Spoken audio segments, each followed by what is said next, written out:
Hi, everybody, and welcome to another exciting edition of the SoCal Prep Report. Richard Strail, I'm with Randy Rosenblum and Bob Gibson, and we're happy you joined us tonight.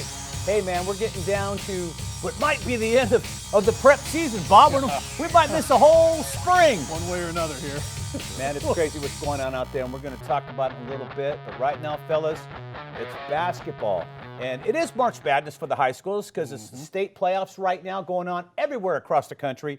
And with that, the hunt for a national championship. Everybody's going to want to see who the state finalists are, and from then they'll figure out who the best team in the country is, Randy. You know, Rich, you can make the case that this year has been the most exciting state tournament, and even before that, section tournaments we've ever had out here. We've Absolutely. had phenomenal games highlighted by the Open Division game with Sierra Canyon and Etiwanda in the regional championship game, and we're going to talk about that in a moment. But we've had some phenomenal games. I mean, we had the 6 overtime game for Damien against Riverside Poly, 128-123. Some people call that the greatest game ever played in Southern California. So I think it's been a great year on the floor for high school basketball. What I love is that you've seen schools like Rebay Academy, Right. Renaissance, right? These are schools that have got a chance to play up finally in the state tournament, and they definitely showed they belong. So that's been fun to see as well. And I was excited for Roosevelt High School, the Rough Riders, winning a section title in the LA City section, doing well in the state tournament. Didn't go all the way, but they made a nice run. And of course, the Palisades girls on the city side have played very well, and they're still alive. Well, what we talked about going into the playoffs this year, the southern section and now the state, is the fact that there was no clear-cut champion. There was nobody that was going to come out and just dominate the field. And it didn't happen this year. Nobody really dominated. We suspected that Sierra Canyon might be there because they do have the best talent around, but it just, it wasn't foregone conclusion that they were going to win it all. No, you're right. There were arguments to be made all year. You thought yeah. Etiwanda was the best team all year long. And Well, they finished number 2 in the state. They certainly, Absolutely, yeah. they certainly showed it. But you're That right. was crazy, too. In the Now that I'm thinking about it. in the open division, there was a lot of good talent. I mean, a lot of good teams, and I think we're seeing a lot more good teams on the horizon now. Some good young players that are going to stick around for a while now. And I mentioned this last week, and if Rancho Christian lost its last 3 games with Evan Mobley, their superstar center, that tells you how strong the field is. Because Rancho Christian coming in had a lot of returning players. A lot of people felt they were the greatest threat to Sierra Canyon. And like I said, they lost their final 3 games. Tough games, the last one to Etiwanda. But if they're not good enough to go deep in the tournament, that shows you how deep the field is. Now, well, we're going to talk about it. We'll talk about it here in a couple seconds, but we're going to get into who is the best team in the state and are they good enough to win the national championship. Let's take a look now at the open division in the boys. We're going to take a look at the regional playoffs and also talk about the finalists. And let's get on the screen now. We see this was a great game, fellas. What a finish. Sierra Canyon, Etiwanda, a 2-point finish in a basically a semifinals, the Southern Regional Championship is what it was. Sierra Canyon coming away. Etiwanda, I believe, has dropped a game or 2 to Sierra Canyon already. You think they might have got it, but not quite there this time. It was 61-50 Etiwanda at one point. Yep. And you see the final score. Etiwanda still with their 61. Sierra Canyon scored the final 13 points of the basketball game. Incredibly, just playing press defense and causing turnovers. And they get the big one at the end. Zaire Williams hits the shot at the buzzer to send Sierra Canyon to the state Yeah, championship. 17-footer. That's 18 straight playoff victories for Sierra Canyon, by the way.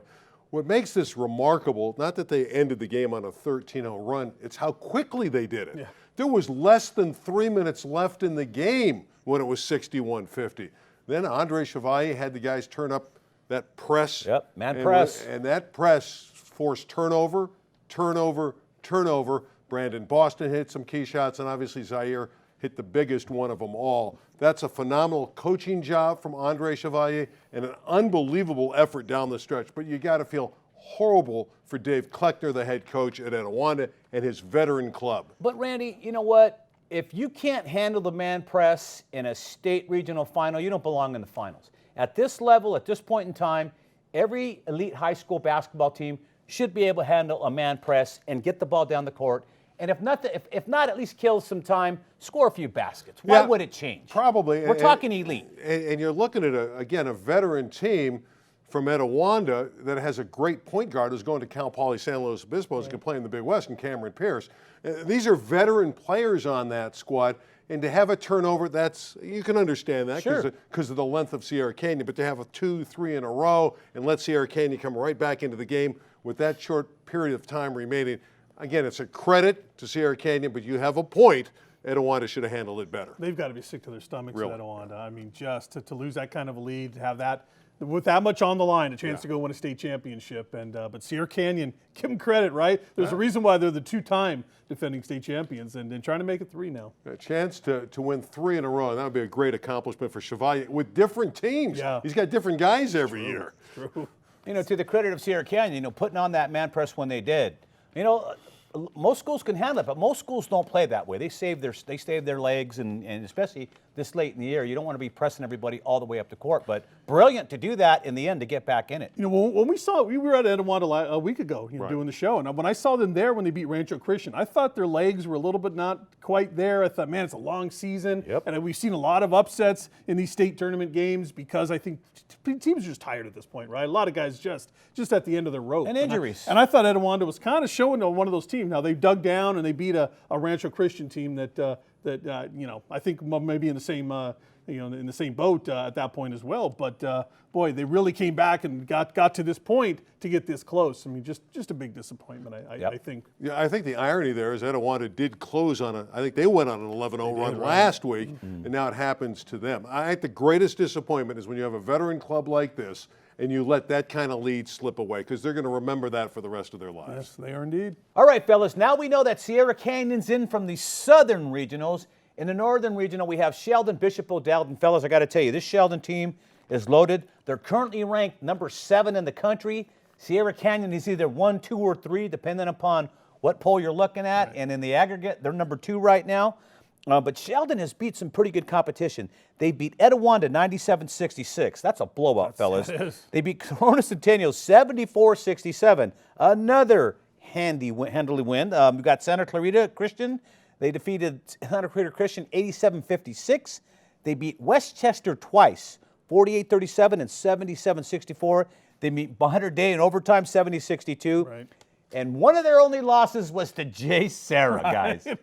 Tell me about that. But how'd they lose to Jay Serra? I have no idea, but I know when Jay Serra lost there in the Division I playoffs to Renaissance Academy just a week ago, it was the size of Renaissance that got to Jay Serra more than anything. So I got to think Sheldon may not have a whole lot of size, because if they did, I think that would have been a different outcome. But Sheldon and Sierra Canyon is going to be a good match if it gets to. We're assuming Sheldon, but first things first. I think Sheldon's going to be there. I would agree. I think it's Sheldon and Sierra Canyon. Bishop O'Dowd, they lost to Bosco by 1, and they lost to Westchester. Come on. Sheldon beat Westchester twice. Hey, Westchester won the LA City Section Championship. I know, but I agree with you. Sheldon walked right through them. Sheldon's the favorite. They've lost, though, the last 2 times they've played Sierra Canyon in the state finals. So it would be a three-peat of the same championship game. Although I always am a little leery here for Sierra Canyon. Going to Sacramento, that's where Sheldon's from. So Sheldon would have a fan base if they have fans there, and that's still yet to be determined. You have to bring that now, up. Now that could make it very intriguing, because the advantage Sheldon has would be the fans. Right. They may not have the fans. Well, that's what we're talking about a lot across the country right now, and we're going to get into the reasons why we're going to have empty stadiums now. But the arenas are going to be empty the rest of the way, so it appears. All right, but anyways, we're all together on the fact that Sheldon is probably going to meet Sierra Canyon. I would guess that. Now, Sheldon and Sierra Canyon meet. They haven't played this year. What are you guys thinking? I got to go with Sierra Canyon, but it's a dangerous game, and I've said it all season long. Sierra Canyon is an all-star team, so you never know. You saw them get outplayed thoroughly in the third quarter the other night against Etiwanda, and with that miracle rally pulled the game out. Certainly Sheldon's got a chance, but if you're telling me which one do I have to pick, I got to go with the Trailblazers. Bob? I got to go with Sierra Canyon. They got to be on such a high right now, coming off that victory. Right, I think they beat no matter who is in that final against them. Yeah. Well, I'm pulling for Sierra Canyon, but man, I'm not gonna doubt Sheldon. Man. They got a great resume right there. They're good. I don't know what else to tell you. It's just going to be great to see. And because you guys took them, I got to go the other way. That's why everybody hates me in SoCal. I always got to go against you guys. All right, let's continue on. This is Division I boys, and Rebay Academy continues to climb. They're in the finals now. They defeated Renaissance Academy 45-31. However, fellas, this Division I was the best seeded division in all of the sections, period. It doesn't matter if it's Central Coast or whatever. Rebay Academy won their first game by 3, their second game by 3, their next one by 2. I mean, they had to struggle to get into the championship game. And their counterpart, Capolindo, did the same thing. They had to scratch and claw, 2-point game, 3-point wins. to get to the finals, and in their semifinal, they defeated De La Salle. Talk about a sketchy, the Southern Regional of the Division I bracket. Boy, it was upsets all over the place. Sure. The lower seeds were taking out the higher seeds like crazy. As I mentioned, I was at that Renaissance J. Sarah game, and Renaissance looked really good in that game, and they've got some good sophomores. That's a team that's going to be around for another couple of years at least. They've got some good talent there, but that D1 was a little sketchy, and so for Rebay to get through, we know how good Rebay is. Yeah, Rebay, really by good, the way, really Rich, good is going team. for its second straight. Right. State championship. What's great about Rebay, they're Division I. They won at the Division IV level. I was going to say. So right. that's a phenomenal accomplishment to make jump. that jump. You're right, Bob. So Rebay beats Bosco, by one, and in overtime, I believe, in that game. And then they come out and they beat Windward by a point. Yeah. Amazing. They beat Bosco by 2, by the way. But anyways, it doesn't matter. Windward, two good schools to get to the finals. And again, Capilino from the northern section, they clawed their way, they fought their way. Don't know how great the competition was up there, but it's got to be comparable. Oh, yeah. When you get to Sacramento, when you get to that championship game, we like to feel like our Southern California teams are the favorite squads, but really it's pretty much a toss-up. It is. We Absolutely. don't know what's going to go on there, especially when now you're probably going to have an empty building. They're going to be like scrimmages. We don't know how it's going to affect each team. It's going to be crazy games in the finals. Who could win? You don't know. It's like playing travel ball when you're in junior high, You only have your dad and your mom there, and there's 8 people in the stands, but they love you. An empty Arco. Is it still Arco Arena? Probably not, It's, right? what do they call No, it? it's something else now. Yeah, but Train one, it's pretty whatever they much call it's it. pretty much the Everything's same changed thing. now, Yeah. right? It's Arco Arena. That's what I'll call it. Didn't they blow that up? They were talking about blowing I that have place no up. idea. Oh well, probably needs it. It's not probably going to happen. should've, right? St. Francis Yes. over Roosevelt Eastvale, 53-44 in the southern region. Randy, you say what? I like St. Francis. I've liked them all season long. Todd Wolfson's done a phenomenal job in 9 years there. Andre Henry, the young man who's on his way to Irvine, hit big shots in this particular game, and St. Francis was able to win. They have another guy by the name of Gallant, Jack Gallant, who's a point forward who's really good. St. Francis out of the Mission League in Los Angeles. Congratulations. That's quite an accomplishment for them. That Mission League competition helped them. Chaminade and Harvard Westlake, 100%. tough games every night. And here you see it with St. Francis going all the way to the finals. Which is one of the reasons I like Jay Sarah in that D1. I thought, he'd come out of the Trinity League. Right. That's the kind of Santa Margarita used that a year ago to win Sure. the D1 tournament, but it wasn't to be for them. But you're right. You play that tough competition, it always helps you in the postseason. All right, guys, let's take a look at the northern section. It was Weston Ranch 62, St. Patrick, St. Vincent 61. Another good regional final, fellas. Oh, you like to see it. Close games. Close all games were at the end good. because they're all good basketball teams. This is what I said early in the show. I think the tournament this year, both in the North and in the South, has been absolutely spectacular. Lot of games within 5-6 points, and that's not very much in basketball. All right, continuing on, we're going to go now to Boys Division III now and have a look. And we see it's a Royal Grande over Providence, 79-69. Royal Grande, Bob, big basketball power now, going to the finals. Unbelievable.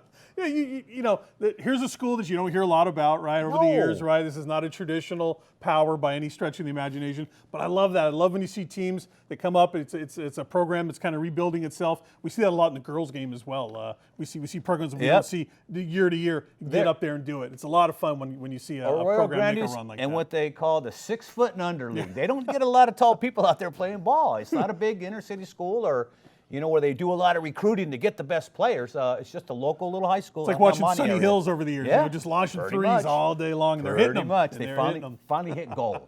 All right, continuing on, let's take a look at the northern section participant in the state finals. It'll be St. Mary's. No surprise, they're over Carmel, 68-53, and they will be the NoCal representative. All right, continuing on, let's go to Division IV now and have a quick perusal. Now, this is another interesting division. We got Bakersfield Christian defeating Palisade, so we won't have a Southern California participant in this one. It'll be Bakersfield. But let's take a look at that northern bracket, and we're going to see Brookside Christian defeated Lincoln 1-0. Great defensive game by both schools, I got to tell you. I've never seen defense played like this in my life, but as you see there, Lincoln forfeit over concerns over the coronavirus. And it's terrible because Lincoln could have won this. Yeah. As a matter of fact, they were been the favorite to win this division. They were the second seed. Everybody else is just also Rams now. Lincoln, I think the coronavirus took a title from these guys. Well, it's very well possible. And Oh, they again, were dominating all their opponents, and Randy. you got to be sad for the kids here because Yes. they don't get an opportunity to play. I mean, earlier in the week we weren't even sure that Sheldon was going to be able to play. Right. Now they Right. were allowed it to play in the tournament, and you just got to feel sick for the kids. All right, let's continue on. Take a look at the next division, which I believe now is Division 5. Look at Randy. What's up, Don't I Randy? look good? I'm just posing. camera now. just Another- loves They you. lo- it The does. It camera really loves does. you. It loves So Eastside and Roosevelt got to play twice. This time they're in Division 5 because we had a Roosevelt earlier. Right. Anyways, it's Roosevelt LA. Lost to Eastside 53-48. Let's go to the north side and the northern bracket. And we see Pierce getting dominated. San Domenico 58-27 there. And then we see there's the final there in Division 5 Eastside. Pretty evenly matched there, Bob. Nobody had a great record. I mean, when you're looking at teams getting into the state finals. 19-13 team playing for a state championship. Yeah, You most teams gotta don't like have that. double-digit losses Right. when they're playing for a state title. All right, here we Move on go. to the girls. Girls, Windward, Randy just couldn't make it. No surprise here at all. Yeah, I don't think so. I mean, La Jolla Country Day is ranked number 1 in the country, Yes, first they and are. foremost.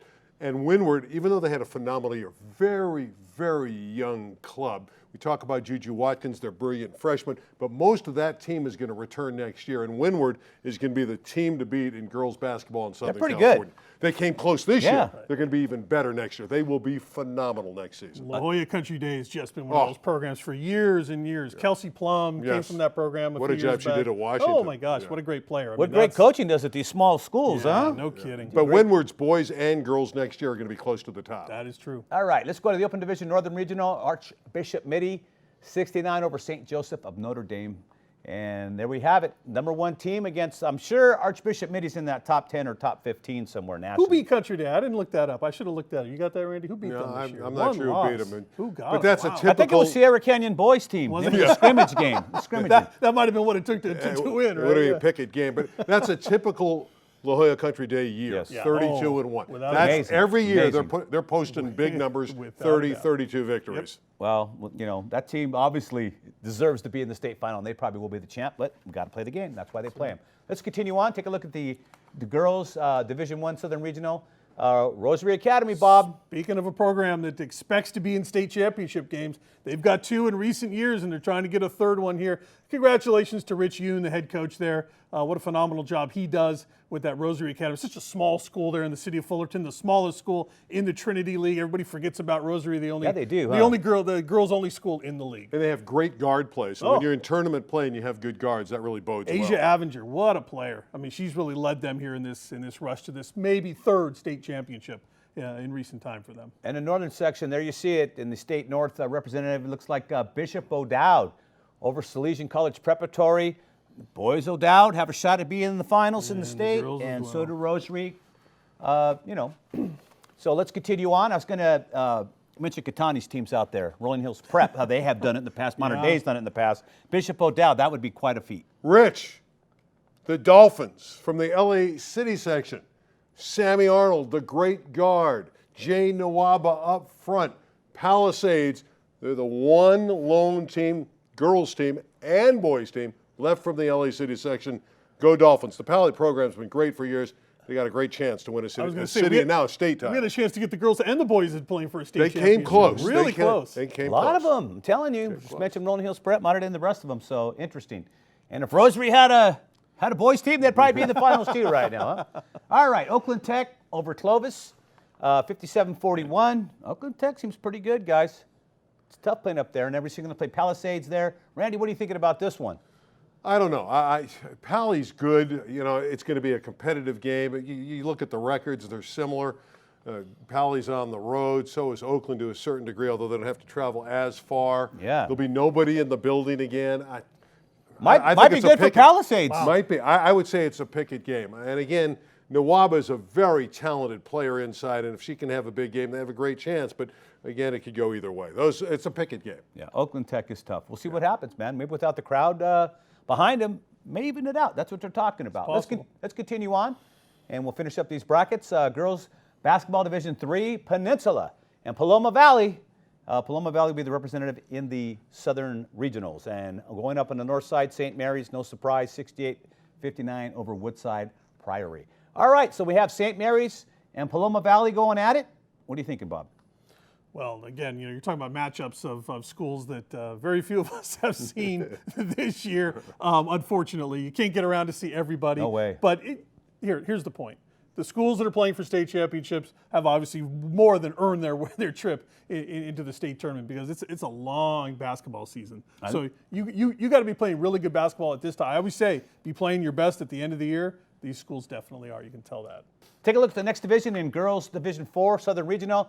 Lancaster over Ontario Christian, 46-36. That's quite a travel right there, Bob. No kidding. From Ontario all the way to Lancaster. That's about 140 miles, true. I think. Maybe round trip, maybe 200. From anywhere to Lancaster's a long trip. Sierra Pacific over Colfax in the Northern Regional, 52-39. We'll now have Sierra Pacific in the finals against Lancaster. Ought to be a good game. 2 evenly matched squads. This one's going to be good. No question about it. All right, moving on. Madison and East Bakersfield, another Central Section state section anyway. Another Bakersfield school. Going to represent the Southern Regional, 56-42 over Madison. The good news, Madison won on The Bachelor. So she got The Bachelor. So I'm a little upset about the game. News? That's the good news. Madison at least got a win this week. All right. All right, Branson and West Valley. Branson defeats West Valley 57-48 in the girls basketball Northern Regional, and that's going to set up East Bakersfield and Branson going head-to-head. Both had 9 losses on the season. That'll probably more than likely be the first game of the morning in the state championship. Absolutely. All right, so what was it? Hemlock High School, real quick, I want to mention before we move on. They're out in Texas. Won their first playoff game in how many years, you think? Ever? Ever. No, not ever. Oh, okay. They haven't won a playoff game in how many years, Bob? 50? What do you think, Randy? 38. 113 years. Wow. 113 years. Their last playoff win in basketball boys basketball was 113 years ago, 1907, and they said it was the year the electric dishwasher was introduced to the United States. Wow. I can never remember having a dishwasher. How can you prove that? Washing machine, not a dishwasher. Washing machine. I don't know how to prove any of this stuff. I'm just saying. Listen, if it was online, it's gospel, my brother. Okay. My other question was, Eric Sonheimer there to cover the game? Probably was. I actually did. No, I actually did follow up and did read quite a few stories about it, and they do exist. Trust me. And Eric was there. I do exist. I'm sure he was. All right, Bob. So let's talk about the coronavirus now. Yeah. It has now reached every level of sports now. It's reached the pros. Tonight, Golden State will play without a crowd. They'll be one of the first in the United States to do. I know they've done it in soccer, but in the United States, Golden State will be the first professional team, I believe, to not have a crowd in attendance. And the NBA is probably going to follow suit with it. I understand March Madness, the NCAA tournament, which is the biggest tournament in the world, is obviously out now. They're not going to have any fans in attendance. That's going to affect things a little bit. And in the high schools now, in New York City, they're not going to have their state finals. They're not going to play basketball. Connecticut, too. So it's it's spreading. interesting. It's spreading. And it's happening so fast. I worked with the Big West Conference earlier in the week on Monday. I had a pre-conference call and interviewed all 16 coaches to build up the conference tournament. By the next day, by Tuesday, Dennis Farrell, the commissioner of the conference, said, no fans, just games. And so they had games Tuesday night, and there was nobody there. Teams played. Man, you're lucky they didn't have no announcers around you for that gig that week. I mean, we haven't seen teams play in front of no fans since the late '80s Clippers. I mean, Yeah. Oh, that's a shot. Sorry. Yeah. I digress. That's a tough one, Bob. That's a good line, though. I liked it. But seriously, what's it going to be like for these guys to play? What's it going to be like for the Warriors? And I forget who they're playing, but to play in front of nobody. I mean, what? Play the Listen, Nets? I don't know. I wasn't kidding about odd. junior high and travel ball. Sometimes you play in front of crowds That's like true. that. You know, you but just do. not professionally. They're though. used to it, though. Not They'll be all right. How about playing for a national championship? Yeah. You know, that's going to be a little strange. Nobody storming the court for you. You know, I don't get how this is all going to play out. But. Anyways, Bob, you reached out earlier this week and try to talk to some of the commissioners in the Southern Section. Yeah, I tried What'd to you find out? I had an email exchange with Tom Simmons, in charge of in the Southern Section, of course, charge of communications there with the Southern Section, and there's I asked him a series of questions about plans in place by the Southern Section, and really the talk really was that, hey, the Southern Section is not really going to take the lead on any of this. They're letting their member schools, and that's really what, in most cases, the Southern Section has done with most things over the years. Hey, we have member schools and they're going to take the lead. The different school districts, the different schools. They're already doing it. Right, they're already doing it. They're going to tell us kind of how this is all going to play out. And of course, the Southern section is there to back them up and make sure anything like keeping crowds away and stuff like that is going to happen. But to get to a state championship level like this, now we're not even talking about the spring sports yet, so we don't know about boys volleyball and baseball and softball. So we're not even talking about any of that stuff yet. But to get through these fall championship games, right now this is the course of action that these school districts and a lot of these schools are deciding to take. Well, go ahead, Randy. I was just going to interject here that the schools are starting to go on online schooling. So you're going to see schools and the students stay out, but they're going to get the instructions from their teachers via online. Right now I know Harvard Westlake's starting to do that, and you'll start to see the schools do that if this virus continues at its current stage. So you'll see the kids pulled out of the schools but taught via the line online, but that's going to take away athletics if it continues to move forward. I would say if the people get infected in Southern California, and it won't take a lot of numbers, they'll close it all down. Wow, it's going to be tough. We're going to have to watch this. And remember, the CIF and the city sections, they take direction from the principals of the member schools. Right. They're not the Southern section and the city section, the administrators there administrate what the schools want, what the principals want. So they don't make these decisions. They're going to follow the letter of their law and who they serve, which is the principals. And we had a statement from Dick Dornan, of course, with the city section as well. Now, city section a little different because it's LA Unified, and there's a lot of charter schools within the city section as well. So a lot of different governing bodies, I guess, is the term I could use to talk about. Because all these charter schools kind of have their own sort of way of doing things, right? And Dick's a great guy, but like everyone else, they're just on a wait-and-see basis. Right, yeah. We all should be. Yeah, that's what they're doing. They're cautious. Part of the problem is there's a lot of misinformation out there, and there's a lot of panic. I think the media in general has done a terrible job of telling people what's going on. People from the Centers of Disease Control, biochemists have said, you know what, tens of thousands of people die every year just from the standard flu. And we haven't even seen that here in this one. And the flu season's almost over, so hopefully it'll be short-lived here. It won't be, prolonged through summer where everybody's in lockdown all summer long. It doesn't work here in SoCal. But so the kids will be able to go out and play and get ready for the fall. Well, summer can't come soon enough. Yeah, most of these viruses, they say, tend to die out as the heat starts to rise. And as we know, we get some pretty hot summers around here. Yeah, and if you look here in SoCal, man, we've been so far, the flu season, it's already pretty much come and gone. It's usually shaken out by May, and it's only a couple months away. So hopefully it won't be very bad, and all this will be for naught. But I'm not going to fault anybody for trying to be safe and giving people information. For instance, making kids stay home from school. I'm fine with it. And I love the online approach. Yeah. That's really safe, and the kids still get their schooling. I think that's the point. If you're going to err on one side or the other, you're going to err on protecting people, right? Yeah, and if we all look back and we go, boy, I can't believe we had to play games in front of no crowds, and boy, but if it was a disaster on the other end of it, and a lot of people got sick, that's what you don't want to see. Yeah. So you're gonna err on the side of caution for sure. Absolutely. So like I said, I'm not going to fault them for it. I mean, but it's better to err on the side of caution. That's it. And be safe. So hopefully it'll be all over with, and the flu season won't get very many people, and we'll be fine, and we'll be back at it, come fall. Yeah. The only thing for us is we don't know what's in the future is. We have no idea. No, we don't. I mean, theoretically, that state tournament's going to go on. Right. We don't know that. Well, if any fans will be in attendance, that's just it. No, they could still cancel the whole thing if anything breaks down. It'd be terrible. But anyways, we certainly hope we'll get back next week. So far, we've all been checking. None of us have any like that. So I know I'll be back. I don't know about you. I'm not going there. All right, listen. Happy you joined us today. Stay safe. Keep washing your hands.